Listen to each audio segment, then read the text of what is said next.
தகப்பனின் சிற்றை. ஒரு நடுத்தர குடும்பத்து வீட்டில் நடக்கும் நிகழ்ச்சி. மகனுக்கு வீட்டில் இருக்கவே பிடிக்கவில்லை. ஃபேனை ஆஃப் பண்ணாமல் வெளியே போகிறாய், ஆள் இல்லாத ரூமில் டிவி ஓடுகிறது பார், அதை அணை, பேனாவை ஸ்டாண்டில் வை, கீழே கிடக்குது பார். இப்படியே சின்ன சின்ன விஷயத்துக்கும் அப்பா அவனை நச்சரித்து கொண்டிருப்பது அவனுக்கு பிடிக்கவில்லை. நேற்று வரை வீட்டில் இருந்ததால் அதையெல்லாம் தாங்கிக் கொள்ள வேண்டியிருந்தது. இன்று அவனுக்கு வேலைக்கான நேர்காணலுக்கு அழைப்பு வந்திருந்தது. வேலை கிடைத்ததும் வேறு எங்காவது வெளியூர் போய்விட வேண்டும். அப்பாவின் அச்சரிப்பு குறையும் என்று எண்ணிக்கொண்டான். நேர்காணலுக்கு கிளம்பினான். கேட்கிற கேள்விக்கு தயங்காமல் தைரியமாக பதில் சொல், தெரியவில்லை என்றாலும் தைரியமாக எதிர்கொள் என்று செலவுக்கு கூடுதலாக பணம் கொடுத்து வழி அனுப்பி வைத்தார் அப்பா. நேர்காணலுக்கு அழைக்கப்பட்டிருந்த முகவரிக்கு வந்து சேர்ந்தான் மகன். கட்டிடத்தில் பெரிய கேட்டில் செக்யூரிட்டி இல்லை. கதவு சற்றே திறந்திருந்தாலும் அதன் தாழ்பால்கள் மட்டும் வெளியே நீட்டிக்கொண்டு உள்ளே நுழைபவர் மேல் இடித்து விடுவது போல் இருந்தது. அதை சரி செய்து கதவை சரியாக சாத்திவிட்டு உள்ளே நுழைந்தான். நடைபாதையில் இருபுறமும் அழகு மலர் செடிகள் வரவேற்றன.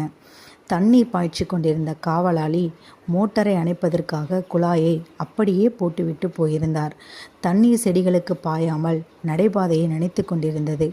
குழாயை கையில் எடுத்தவன் செடியில் அடியில் நீர் படும்படி போட்டுவிட்டு கடந்து சென்றான். வரவேற்பறையில் யாரும் இல்லை. நேர்காணல் முதல் தளத்தில் நடைபெறுவதாக அறிவிப்பு வைத்திருந்தார்கள். மெதுவாக மாடிப்படியில் ஏறினான். நேற்று இரவில் போடப்பட்ட விளக்கு காலை 10 மணி ஆகியும் எரிந்து கொண்டிருந்தது. விளக்கை அணைக்காமல் செல்கிறாயோ என்ற அப்பாவின் கண்டிப்பு காதுக்குள் ஒலிப்பது போல் தெரிய எரிச்சல் வந்தாலும் படியின் அருகே இருந்த சுவிட்சை இயக்கி விளக்கை அணைத்தான். மாடியில் பெரிய ஹாலில் ஏராளமானவர்கள் இருக்கையில் அமர்ந்திருந்தார்கள். கூட்டத்தை பார்த்த மகனுக்கு ஒரே திகைப்பு.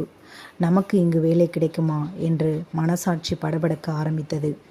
பதற்றத்துடன் அறைக்குள் நுழைய காலடி வைத்தவன் வெல்கம் என்ற எழுத்து தலைகீழாக இருந்ததை கவனித்தான். அதையும் வருத்தத்துடனே காலால் சரி செய்துவிட்டு உள்ளே நுழைந்தான். அறையின் முன்புறத்தில் நேர்காணலுக்கு நிறைய இளைஞர்கள் அமர்ந்திருந்திருக்க பின்பக்கத்தில் பல மின் விசிறிகள் சும்மா சுற்றி கொண்டிருந்தன. யாருமே இல்லாமல் ஏன் அறையில் விசிறி ஓடுகிறது என்ற அம்மாவின் கேள்வி காதுக்குள் ஒலிக்க மின் விசிறிகளையும் அணைத்துவிட்டு மற்ற இளைஞர்களுடன் சென்று அமர்ந்தான். இளைஞர்களை ஒவ்வொருவராக உள்ளே அழைத்து மற்றொரு வழியாக வெளியே அனுப்பிவிட்டனர். இதனால் என்ன கேள்வி கேட்பார்கள் என்று மகனுக்கு தெரியவில்லை. கலக்கத்துடனே நேர்காணல் அதிகாரி முன்னே போய் நின்றான். சர்டிஃபிகேட்டுகளை வாங்கிய அதிகாரி அதை பார்த்து படித்து பார்க்காமல், நீங்கள் எப்போது வேலைக்கு சேர்கிறீர்கள் என்று கேட்டார். இது நேர்காணலில் கேட்கப்படும் புத்தி கூர்மை கேள்வி.